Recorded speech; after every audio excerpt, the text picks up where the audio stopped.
The living name book से आज हम हमारा सेकेंड चैप्टर स्टार्ट करने जा रहे हैं। संबंध। चैंटिंग इन अ डिवोशनल रिलेशनशिप। संबंध का मतलब ही क्या है? संबंध, रिलेशनशिप। ये चीज हम पढ़ते हैं कि पूरा जो शास्त्र है उसमें सिर्फ तीन चीजें ही बताई जा रही है: संबंध, अभिधेय और प्रयोजन। हमारा भगवान से क्या रिलेशन है, क्या संबंध है। अभिधेय मीन्स साधन, हमारी डिवोशनल प्रैक्टिसेस। और प्रयोजन मीन्स भगवान का प्रेम। ओके, सो संबंध देखेंगे हम सेकेंड चैप्टर में। देखते हैं क्या है। बुक भी मैं यहाँ रख लेती हूँ साइड में इन केस कुछ जरूरत पड़ी तो।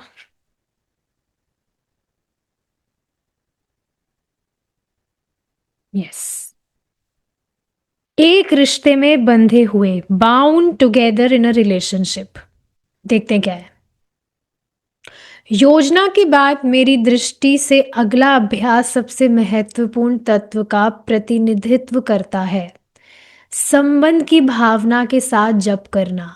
यदि आप इसे करना सीख लेते हैं तो आपके जप में बहुत सुधार होगा। देखिए, इस बात को समझिए। यहाँ पर क्या समझाया जाएगा बेसिकली इस चैप्टर में। हमारा भगवान से संबंध क्या है, ये संबंध तत्व जानना बहुत ज़रूरी है। तभी व्यक्ति योजना बनाकर जिस उद्देश्य के लिए उसको चैंटिंग करना चाहिए वह वास्तव में उस तरह से कर पाएगा, जब वह अपना संबंध भगवान से समझेगा। जैसे आज भी मैं देख रही थी, I was feeling very very happy. जैसे मेरी जो मम्मी है उनकी बता रही हूँ मैं बात। तो इस तरह से, मतलब गंभीरता से, शी इज़ नॉट प्रैक्टिसिंग भक्ति, but she chants 5 to 6 rounds daily. तो आज मैं देख रही थी कि जैसे कल शाम को कुछ उन्होंने बनाया था तो वो कुछ बच गया था, एक्स्ट्रा था वो प्रसाद था, उसको फेंका नहीं जा सकता। तो उसी को कुछ मॉडिफाई करके वो उसको ही कुछ करना चाह रही थी। But she was very much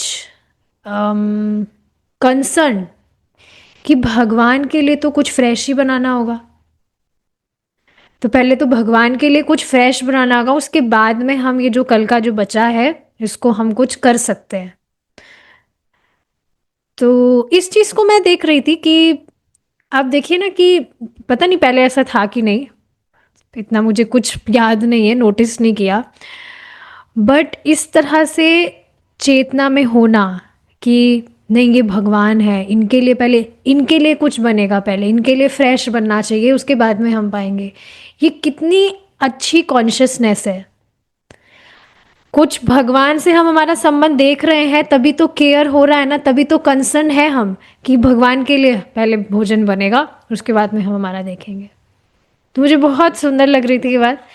और कभी कभी डीटी वर्शिप भी करती हैं, तो आज उन्होंने डीटी वर्शिप किया था।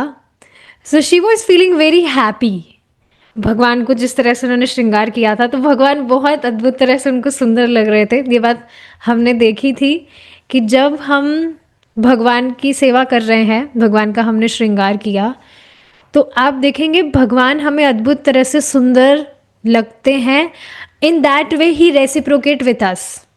किसी दूसरे व्यक्ति के लिए भगवान इतने सुंदर, उनको, हाँ, उनके लिए तो नॉर्मल जैसा ही है। पर आप भगवान के लिए भगवान का श्रृंगार करे हैं और आप भगवान को देखते हैं, आपको इतने सुंदर लगते हैं भगवान, तो वो भी भगवान का आपसे एक रेसिप्रोकेशन है। And that same reciprocation she was experiencing today. तो मैं ये सारी चीज़ें देखकर मुझे बहुत अच्छा लग रहा था। तो बेसिकली क्या बात बताई जा रही है कि जब हम भगवान से हमारा संबंध समझते हैं, उस पर कार्य करते हैं, भक्ति हम करते हैं, तो एक संबंध हमें महसूस होने लगता है भगवान से।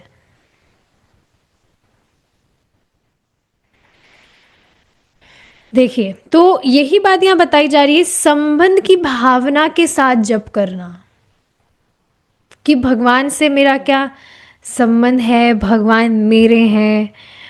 हमने लास्ट में फर्स्ट चैप्टर में ये प्रेयर्स देखी थी कि नहीं, अगर आपको याद हो। यहाँ हमने देखा था जो प्रेयर्स थी,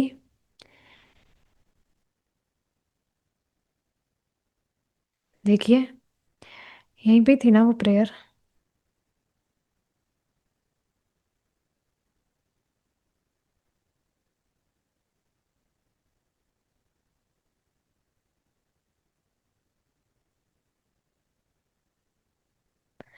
उसमें यही प्रेयर थी कि भगवान मैं आपका हूँ, आई एम योर्स, इस तरह से था।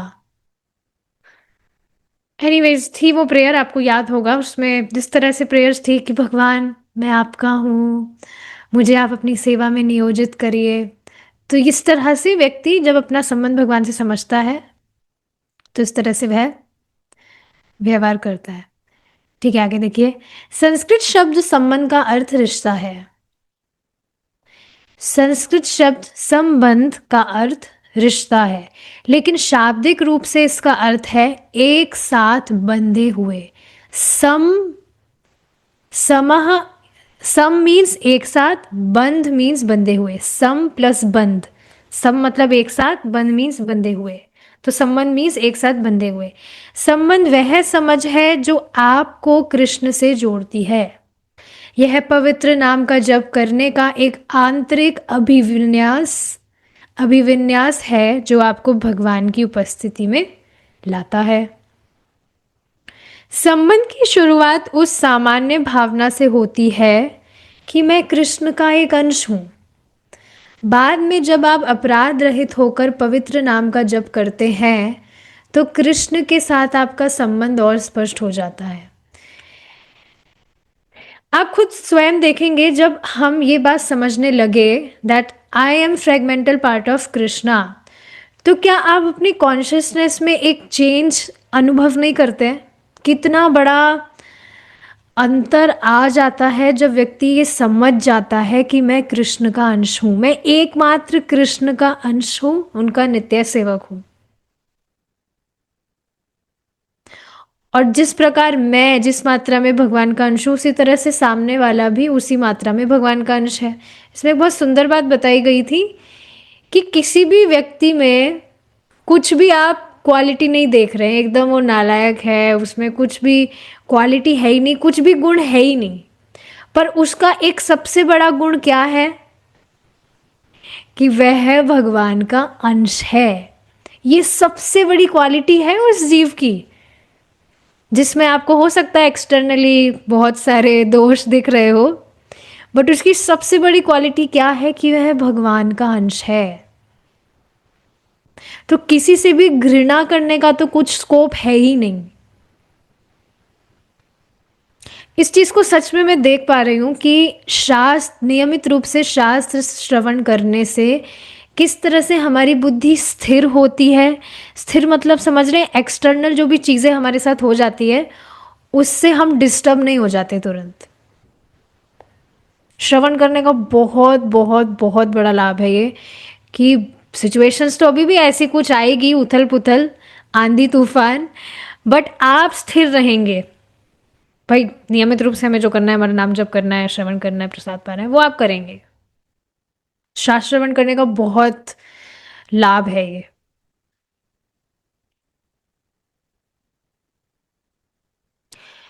बाद में जब आप अपराध रहित होकर पवित्र नाम का जप करते हैं तो कृष्ण के साथ आपका संबंध और स्पष्ट हो जाता है।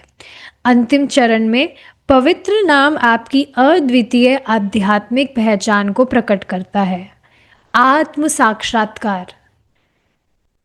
भाई मैं भगवान का अंश हूँ, पर अभी तो मैं महसूस नहीं कर रहा हूँ, मैं मुझे तो अभी लग रहा है मैं मेरे पिताजी का अंश हूँ, मतलब यहाँ पर जो पिताजी हैं, माता जी हैं, उनका मैं अंश हूँ, मैं उनका हूँ, वो मेरे अपने हैं। अभी तो मेरे को ये दिख रहा है, मुझे तो नहीं समझ आ रहा है कि मैं भगवान का अंश हूँ। लेकिन जैसे जैसे हम नाम जप करते हैं, आप देखेंगे कि, देखिए ये बात मैं कल भी उन माता जी को बता रही थी, Krishna will reveal himself to you, he will very much reveal himself to you.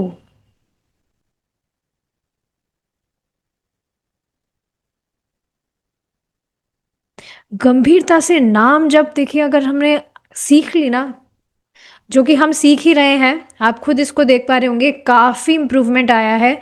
मैं सच बता रही हूँ, ये बुक पढ़ने के बाद में जो इम्प्रूवमेंट आया है ना, वो इतने सालों के जप करने के बाद में भी इतना अटेंटिव जप तो कभी नहीं हुआ होगा। जो अभी अभी हमने जो फर्स्ट चैप्टर कंप्लीट किया है, एक डेढ़ हफ्ता ही हुआ है अभी, इसको कवर करने में जो ट्रांसफॉर्मेशन आ रहे हैं, इट्स वेरी इनक्रेडिबल। तो ये भगवान रिवील कराते हैं कि हम उनके हैं, वे हमारे हैं, हमारा एकमात्र संबंध सिर्फ उनसे है।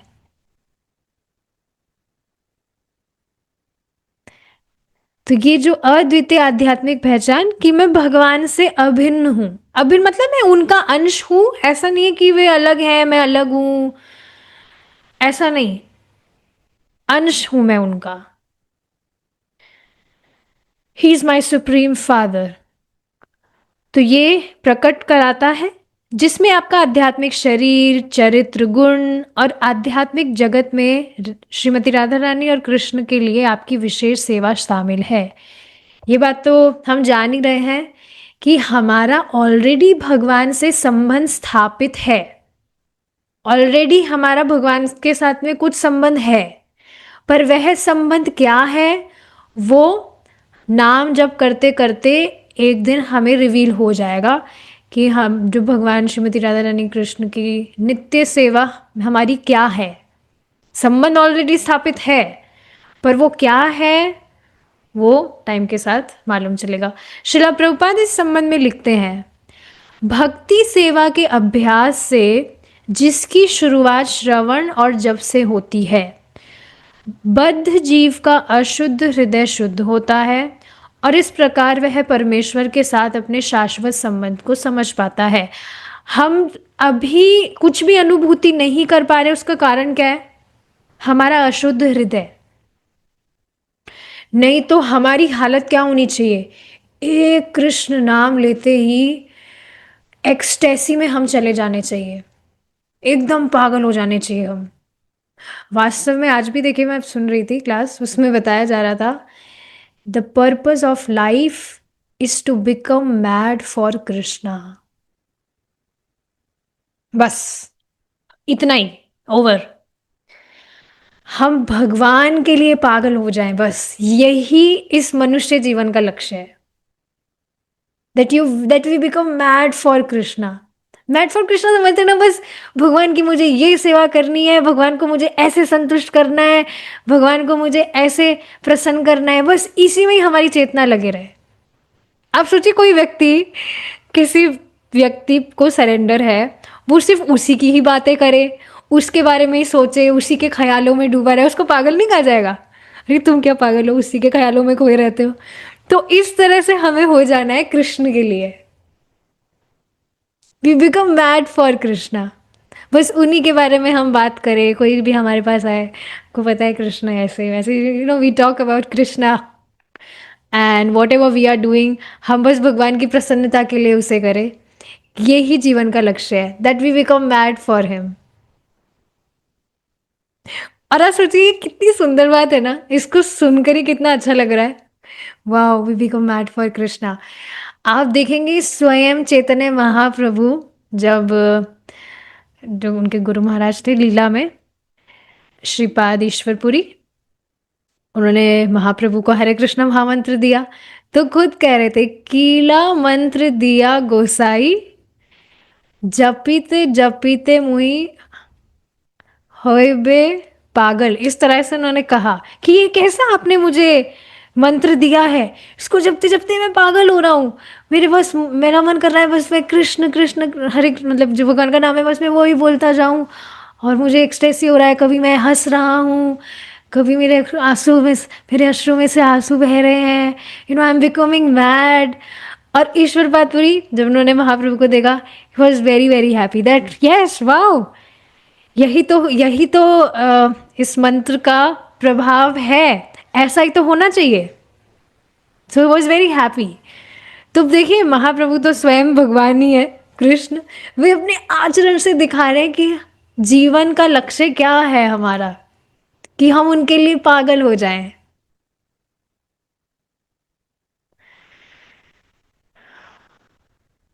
लेकिन हमारे अशुद्ध हृदय के कारण हम ये सारी चीज़ें अभी एक्सपीरियंस नहीं कर पा रहे। पर आप देखेंगे कुछ-कुछ मात्रा में ये सारी चीज़ें होने लग रही है। ज़्यादा से ज़्यादा आप जो कुछ भी अपने पूरे दिन में कर रहे हैं, आप कृष्ण के संबंध में करना चाहते हैं। श्री चैतन्य महाप्रभु ने उस शाश्वत संबंध का वर्णन इस प्रकार किया है। जीव स्वरूप हय कृष्णेर नित्य दास। जीवेर स्वरूप हय कृष्णेर नित्य दास। जीव परमेश्वर का शाश्वत सेवक है। जब व्यक्ति इस संबंध के प्रति आश्वस्त हो जाता है, जिसे संबंध कहा जाता है, तो वह तद अनुसार कार्य करता है। आश्वस्त मीन्स कन्विंस। और देखिए, कन्विंस होने का मतलब आप समझ लीजिए, जितनी जितनी मात्रा में आप कन्विंस हो रहे हैं ना कि आपको भगवान से इतर चीजें नहीं करनी है, तो समझिए उतनी उतनी मात्रा में भगवान अपने आप को आपको रिवील कर रहे हैं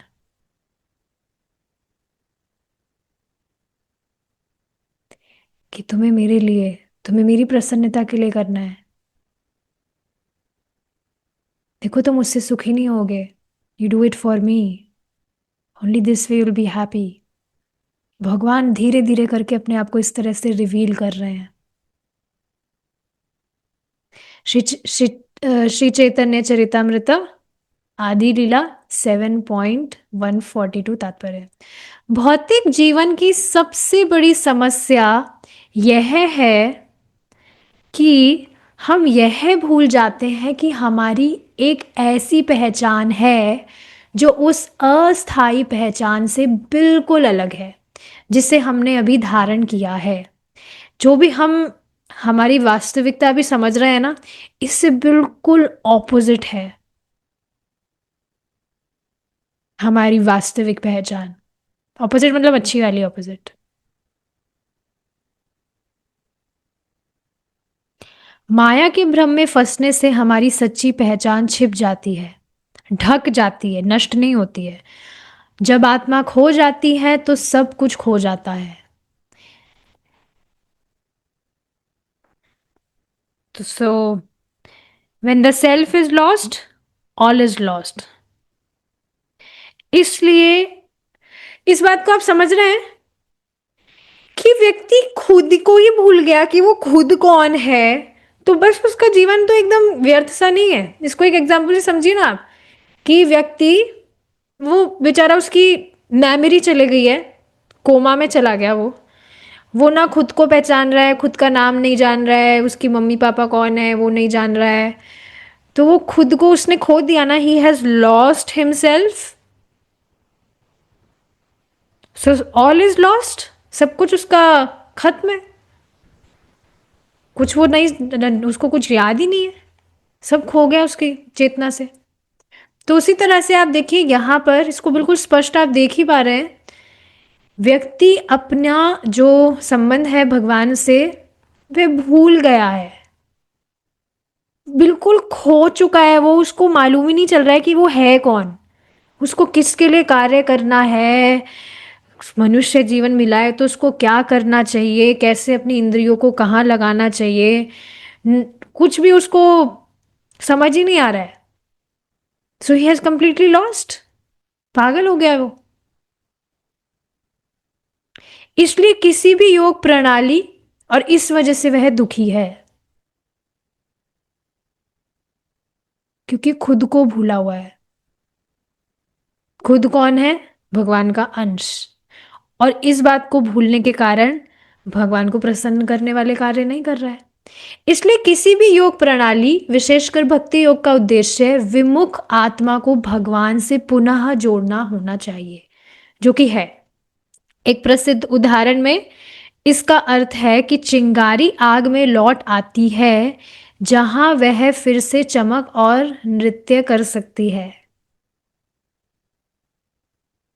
इसको इंग्लिश में मैं पढ़ती हूँ एक बार। This means that the spark returns to the fire where it can sparkle and dance again. तो संबंध के विषय में महाराज समझा रहे हैं बेसिकली कि हम हमारा संबंध भूल जाने के कारण बेसिकली भगवान से विमुख होने के कारण, अपना संबंध भगवान से ना समझने के कारण वो टेस्ट हम नहीं एक्सपीरियंस कर रहे, लेकिन सुनकर अपना विवेक इस्तेमाल कर कर, अपना बुद्धि इस्तेमाल कर कर जब हम समझते हैं, तो समझने से आप सोचिए क्या डिफरेंस नहीं आ जाएगा। देखिए, एक तो व्यक्ति है जिसको आपने हरे कृष्णा करने के लिए कहा, वो आपकी बात मानकर कर रहा है। एक माता जी को मैं जान रही हूँ, मेरे को गोवर्धन में मिली थी, गांव की कोई माता जी है वो। गांव की मतलब वैसे नहीं है, कॉलेज वगैरह में पढ़ रही हैं, बट सिटी के कंपैरिजन में अगर देखा जाए तो वो ठीक है। शाम को 6 बजे आती है डेली एक माला करने मेरे कहने से। पर क्योंकि क्लासेस वो नहीं सुन रही है, क्योंकि टाइम ही नहीं मिल पा रहा है उनको, कॉलेज में पूरा दिन चला जाता है, फिर घर के कामों में चला जाता है, तो वो नहीं कर पा रही है अभी। तो ठीक है, वो एक माला आप मेरे कहने से कर रही हैं डेली, लेकिन अब आप सोचिए अगर वो डेली क्लासेस सुनकर जाने भगवान कृष्ण कौन है, उनको बिल्कुल कुछ भी पता नहीं है कि भगवान, मतलब ऐसे तो गोवर्धन में रह रही है, जान ही रही है भगवान कृष्ण कौन है, भगवान है, पर वो जो संबंध संबंध समझ रहे हैं आप, कि मैं भगवान का अंश हूँ, भगवान is Krishna is supreme personality of God head, he is my supreme father, और मेरे एकमात्र प्रेमास्पद कृष्ण है। एक ये सारी बातें जब वो समझेगा सुनेगा, तो क्या उसके जप में अंतर नहीं आ जाएगा? तो संबंध तत्व समझना बहुत जरूरी है। और ये बात महाराज ने फर्स्ट ओपनिंग पैराग्राफ में कह दी है। संबंध की भावना के साथ जप करने से आपके जप में सुधार होगा, बहुत बड़ा अंतर आ जाता है। ठीक है, देखिए नेक्स्ट क्या बताया जा रहा है। गले में जंजीर, चेन अराउंड द नेक। देखिए क्या बताया जा रहा है। श्रीला प्रभुपाद बताते हैं कि हम भौतिक संसार में माया से कैसे बंधे रहते हैं। भाई वास्तविक में तो हमें बंधना चाहिए भगवान से, पर इस भौतिक जगत में कैसे हम माया से बंधे हैं। यह सत्य है कि प्रत्येक जीव शाश्वत रूप से कृष्ण का सेवक है, यह माया के प्रभाव के कारण भुला दिया जाता है, जो हमें भौतिक सुख में विश्वास करने के लिए प्रेरित करती है। आप खुद बता दीजिए कि क्या ये सच नहीं है? अभी भी हम भक्ति तो कर रहे हैं, पर क्या आप खुद इस चीज को नहीं देखते कि कुछ भी भौतिक सिचुएशन में हमारा कुछ एडजस्टमेंट हो जाता है, तो उससे हमें लगता है कि हम सुखी है। जैसे अभी यहाँ पर बहुत सर्दी हो रही है, अचानक से बढ़ गई, तो मैं हीटर वीटर सुबह भी ठंड लगती है, हीटर वगैरह चलाकर मैं बैठ जाती हूँ, जब करती हूँ तो अच्छा लगता है। हीट आ रही है, वाह, अच्छा, मतलब अनुकूल स्थिति, फेवरेबल सिचुएशन, माहौल एकदम अच्छा, चैंटिंग हो रहा है, बढ़िया, अभी क्लास हीटर चल रहा है, हाँ हाँ बढ़िया, कुछ परेशानी नहीं है। तो आप सोच समझ रहे हैं, कुछ भौतिक सिचुएशन में हमारा एडजस्टमेंट हो जाता है। सर्दी लग रही है तो थोड़ा ताप मिला, थोड़ा अच्छा हुआ लग रहा है, तो मानते हैं हम सुखी हो रहे हैं। गर्मी आएगी अभी, तो थोड़ा एसी में ठंडी हवा वगैरह मिलेगी, तो हमें लगेगा हाँ हम सुखी हैं, सुख सुख मिल रहा है हमें। या अभी सर्दी में धूप धूप में हम बैठे हैं, तो कितना अच्छा लगता है, वाह क्या धूप, आराम से धूप मिल रही है, कितना अच्छा लग रहा है। तो इस तरह से भौतिक सिचुएशंस में कुछ भी एडजस्टमेंट होते हैं, अनुकूल स्थिति होती है, तो हम उसको सुख मान लेते हैं। ये तो कुछ मैंने ऐसे सर्दी गर्मी के एग्जाम्पल बताए हैं, इसके अलावा कुछ भी आप देखिए ना, कुछ भी आप सिचुएशन देख लीजिए।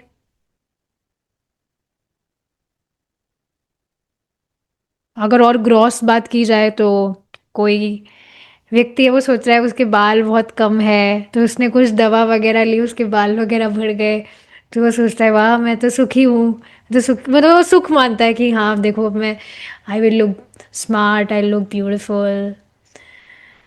कुछ भी ऐसे आप इस तरह से देख सकते हैं, कुछ भी भौतिक सिचुएशन में चेंजेस आकर व्यक्ति समझता है कि वो सुखी है, उसकी कुछ तारीफ वगैरह कर दी, तो वो बहुत सुखी अपने आप को मान रहा है। तो ये सब कुछ माया का प्रभाव है। भाई अब इन सब चीजों में बाल बढ़ाने से इसका भक्ति में क्या रिलेशन है बताइए? कोई बाल बढ़ा रहा है अपने, क्या कोई अपने झुर्रियाँ छुपा रहा है, या बालों में बाल सफ़ेद हो गए तो कुछ उसमें कलर वगैरह कर रहा है। भक्ति से क्या संबंध है इन सब चीज़ों का? But yes, you will see कि इस तरह से जो माया है वो उसका प्रलोभन है बेसिकली, कि इस तरह से कुछ भी भौतिक सिचुएशंस में एडजस्टमेंट करने से व्यक्ति सोचता है कि वह सुखी है। भौतिक सुख में विश्वास करने के लिए प्रेरित करती है। माया से भ्रमित होकर व्यक्ति भौतिक सुख को ही एकमात्र वांछनीय वस्तु समझता है। यह भौतिक चेतना बद्ध जीव के गले में जंजीर के समान है। देखिए, इसको थोड़ा कॉन्शियस होने की मतलब होना चाहिए भक्तों को। आप अपने पूरे दिन में आज का टास्क इसको आप ले सकते हैं। पूरे दिन भर में आप जो भी करें आज, उसको एक्शन में लाने से पहले सोचिएगा कि क्या ये भगवान के संबंध में है? क्या ऐसा करने से मेरी भक्ति बढ़ रही है? और कुछ थर्ड क्वेश्चन नहीं होगा, या तो यस होगा आंसर या नो होगा। थर्ड आंसर कुछ नहीं होएगा। भक्ति बढ़ रही है क्या? नहीं, इससे तो कुछ ऐसा तो लग नहीं रहा है, फिर मैं उसको कर क्यों रहा हूं?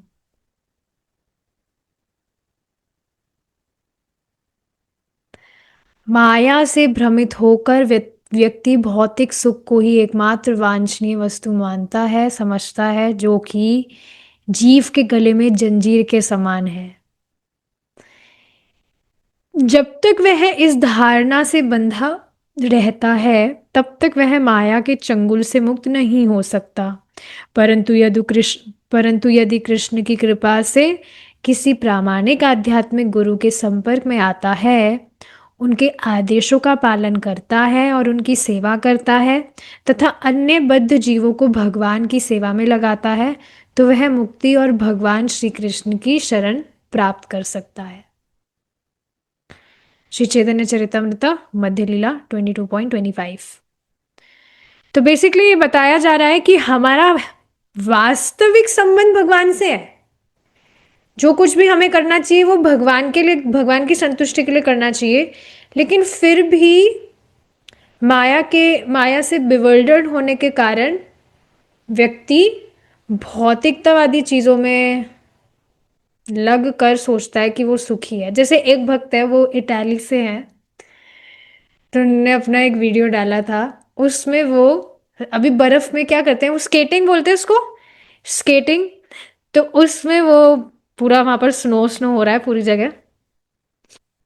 तो वो स्केटिंग से अलग अलग तरह से, जिस तरह से क्या बोलते हैं उसको, करतब टाइप जो होता है ना, स्केटिंग करके वो एकदम से इस तरह से मूव हो रहे हैं, फिर ऊपर जाकर स्केटिंग कर रहे हैं, फिर मूव हो रहे हैं। अब है तो वास्तव में बहुत टिपिकल चीज, कितना डिफिकल्ट है इस तरह से बैलेंस करना। पर स्केटिंग करना करने से भक्ति का क्या संबंध है? इस पर मैं विचार कर रही थी।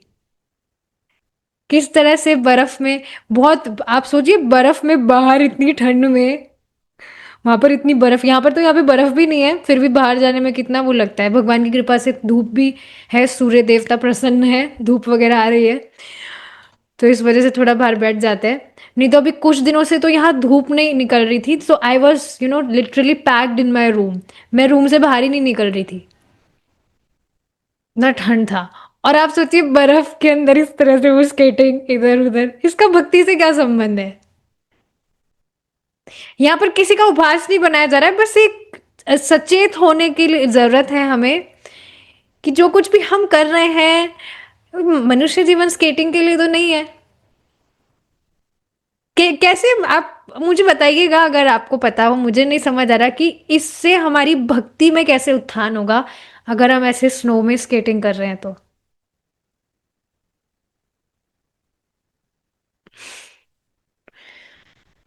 तो बस यही चीज है जो व्यक्ति को समझना चाहिए। अब जितनी देर में वो आधा एक घंटा या जितना भी घंटा अपना स्केटिंग में उन्होंने लगाया, उसकी जगह कुछ वो भगवान के विषय में कुछ बातें करते, जप कर लेते, तो उससे उनकी भक्ति बढ़ती। बट एनीवेज, ये सारी चीज़ें हैं जो एग्जाम्पल सेट करके समझना चाहिए हमें, कि हम ज़्यादा से ज़्यादा हमारा टाइम उन्हीं चीज़ों में इन्वेस्ट करें जिससे हमारा संबंध भगवान के लिए जागृत हो। भगवान से हमारा जो संबंध है वो जागृत हो। हम बद्ध जीव माया के उस बंधन से केवल गुरु और कृष्ण की कृपा से ही मुक्त हो सकते हैं जो हमारे गले में जकड़ा हुआ है। जब यह बंधन टूटता है, इससे कि पहले हम आगे जाएं, हमें देखिए युक्त वैराग्य बताया जाता है। देखिए ऐसा नहीं पॉसिबल है कि हम सारे दिन ही, मतलब अभी एटलीस्ट ये पॉसिबल नहीं है सारे दिन हम भगवान के बारे में ही बात करें या सारे दिन चैंटिंग ही करें। पर युक्त वैराग्य की शिक्षा हमें दी जा रही है कि नहीं? जो भी क्रियाएं वस्तु आप भगवान की सेवा में लगा सक मतलब प्रयोग कर सकते हैं, उसको एक्सेप्ट करिए। जो दिख रहा है कि इसको तो डायरेक्ट छोड़कर इनडायरेक्ट भी भगवान की सेवा में नहीं लगाया जा सकता, तो उसको त्यागिए।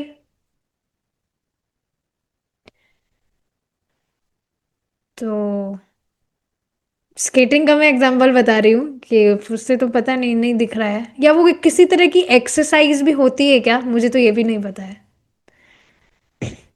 बट एनीवेज, मैं इतना ज़्यादा एम्फेसाइज नहीं करना चाह रही इस एग्जाम्पल पर। बस ये बात यहाँ पर समझाई जा रही है कि अनावश्यक चीज़ों पर टाइम खराब नहीं करना चाहिए।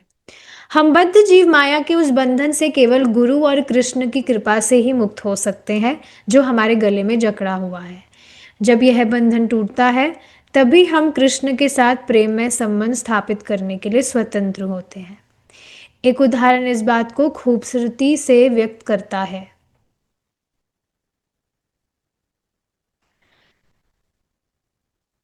एक बार भारत में एक सर्कस जलकर राख हो गया। एक हाथी को छोड़कर सभी जानवर बच निकले। बाघ तो आजाद हो गए, बंदर भाग गए।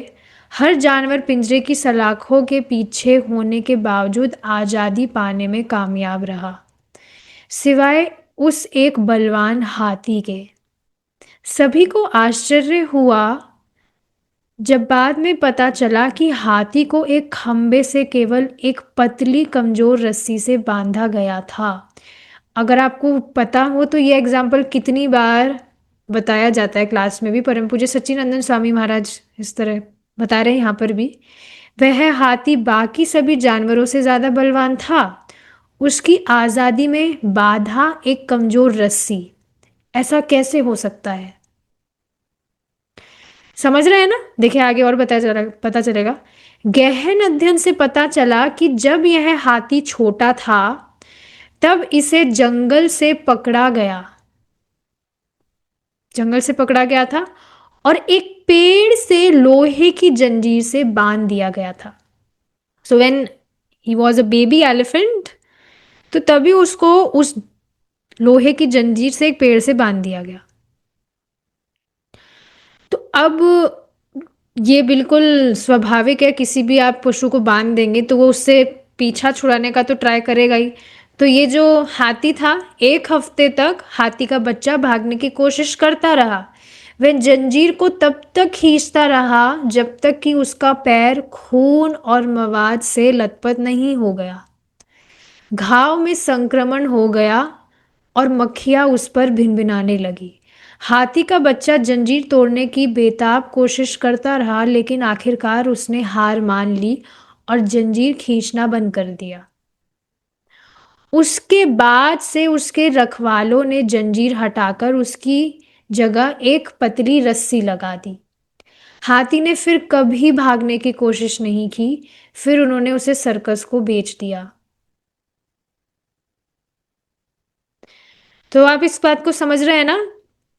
हाथी जो था उसको बचपन में ही बेचारे को इस तरह से उसको बांध दिया गया और उसको लग रहा था, उसने बहुत प्रयास किया फिर भी वो नहीं छूट पाया। तो फिर उसने कभी प्रयास ही नहीं किया छूटने का, वहां से भागने का, क्योंकि उसको यही लग रहा था मैं वापस से ट्राई करूंगा तो वही मेरे घाव हो जाएंगे, ये हो जाएगा वो हो जाएगा। तो उसने कभी फिर भागने की कोशिश ही नहीं की, जबकि अब उसको एक पतली सी रस्सी से बांधा था बस। आखिर चल क्या रहा था? इस हाथी को हमेशा याद रहता था कि बचपन में उसे कैसे बांधा गया था और वह कैसे भाग नहीं सकता था। शारीरिक रूप से हटा दिए जाने के बाद भी लोहे की जंजीर उसके मन में बसी हुई थी। जबकि अब लोहे की क्या मतलब, लोहे की जंजीर से वह मुक्त होकर एक पतली सी रस्सी से उसको बांधा गया था, लेकिन फिर भी उसके दिमाग में क्या था? लोहे की जंजीर से मैं बंधा हुआ हूं। हाथी के लिए उस जंजीर ने हमेशा उस जंजीर ने उसे हमेशा के लिए इस भावना से बांध दिया था, मैं अपना भाग्य नहीं बदल सकता। हम में से हर कोई अपने मन में एक लोहे की जंजीर से बंधा हुआ है। यह कई जन्मों से जमे हुए अनुभवों और इच्छाओं की जंग से ढकी हुई है। समझ रहे हैं ना आप? जिस तरह से अचानक से कुछ डिजायर्स हम पर हावी हो जाती है, एक्सपीरियंसेस हमारे जो रहे हैं पहले के।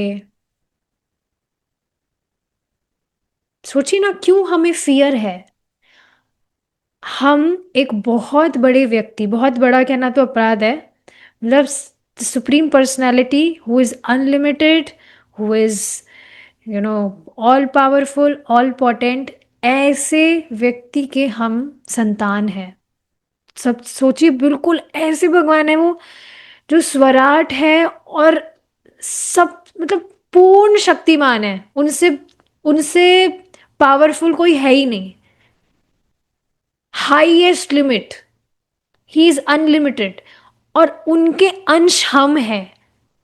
फिर भी आप सोचिए कैसे हमें भय रहता है, या कुछ भी फ्यूचर हमारा कुछ अनसर्टेनिटी जो भी है उसके लिए हमें डर रहता है। तो ये सब क्या है? कई जन्मों से जमे हुए अनुभवों और इच्छाओं की जंग। आप इसे इन आंखों से नहीं देख सकते, हालांकि आप अपने स्वभाव से उपजे व्यवहारों से इसकी उपस्थिति को जान सकते हैं। किस तरह से जो विकार हैं वो आ जाते हैं। Lust, greed, anxiety, fear, anger, ये तो आत्मा के गुण नहीं है। तो ये हमें हमारे स्वभाव में, हमारे व्यवहारों से दिख जाते हैं। हमारी जो भी इच्छाएं हैं, ऐसी इच्छाएं जो भगवान को प्रसन्न करने वाली नहीं है, पर हमारा मन वही भाग रहा है। यह जंजीर हमें गुलामी में रखती है। हम अपनी वर्तमान स्थिति, अपनी वर्तमान पहचान और भौतिक संसार से कसकर बंधे हुए हैं। कितनी मतलब बहुत मुझे अच्छा लग रहा है पढ़कर, मतलब बहुत अच्छा लग रहा है, बहुत रियलिस्टिक है। सारी प्रैक्टिकल चीज़ें देख देख बिल्कुल दिख रही है कि किस तरह से जंजीर हमें गुलाबी में रखती है, गुलाम की तरह एकदम। जैसे होता है ना, एक कोई गुलाम है, गुलाम का मतलब समझे ना कि जैसे एक डॉल्स को जैसे नचाया जाता है, उस तरह से गुलाबी हम कर रहे हैं हमारे, ये जो भी इच्छाएं हैं, हमारा मन हमसे जो भी कराना चाहता है। हम अपनी वर्तमान स्थिति, अपनी वर्तमान पहचान और भौतिक संसार से कसकर बंधे हुए हैं। हर बार जब हम आध्यात्मिक रूप से आगे बढ़ने के लिए प्रेरित होते हैं, तो यह हमें खींचती है और हमारी प्रगति को रोकने की पूरी कोशिश करती है।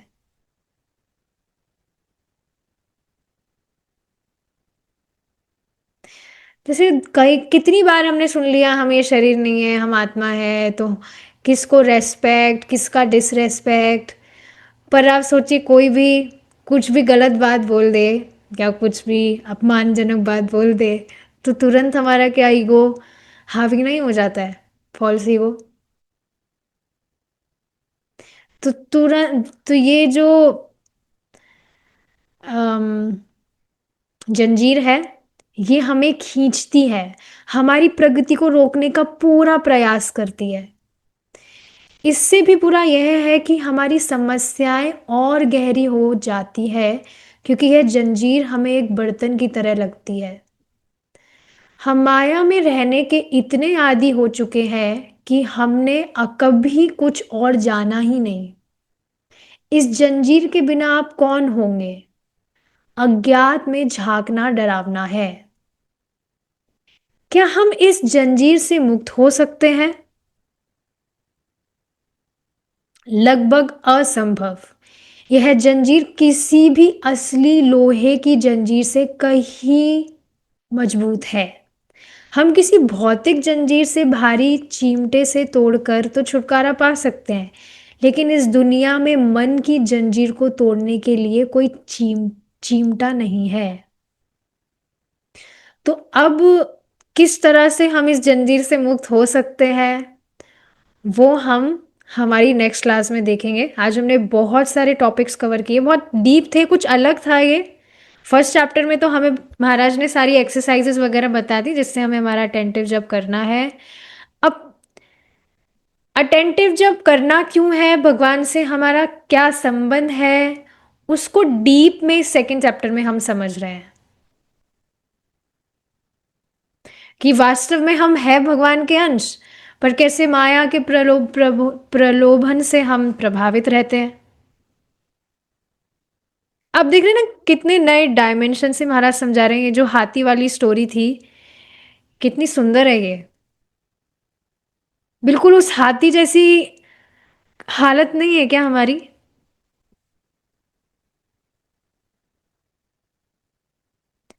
क्वालिटेटिव वाइज तो हम भगवान जैसे ही है, क्योंकि हम भगवान के अंश है, सच्चिदानंद। पर उसका बिल्कुल ऑपोजिट हम अनुभव कर रहे हैं। तो ये सब इस कवरिंग के कारण है। तो इस जंजीर से कैसे मुक्त हुआ जा सकता है? इसको तोड़ने के लिए कोई चिमटा नहीं है, पर डेफिनेटली कुछ ना कुछ सोल्यूशन है। वो क्या है वो हम हमारी नेक्स्ट क्लास में डिस्कस करेंगे, भगवान ने चाहा तो। यहाँ रुकेंगे अब हम। Thank you so much for your association. परम पूज्य सच्चिदानंद स्वामी महाराज की जय। श्रील प्रभुपाद की जय। हरे कृष्णा।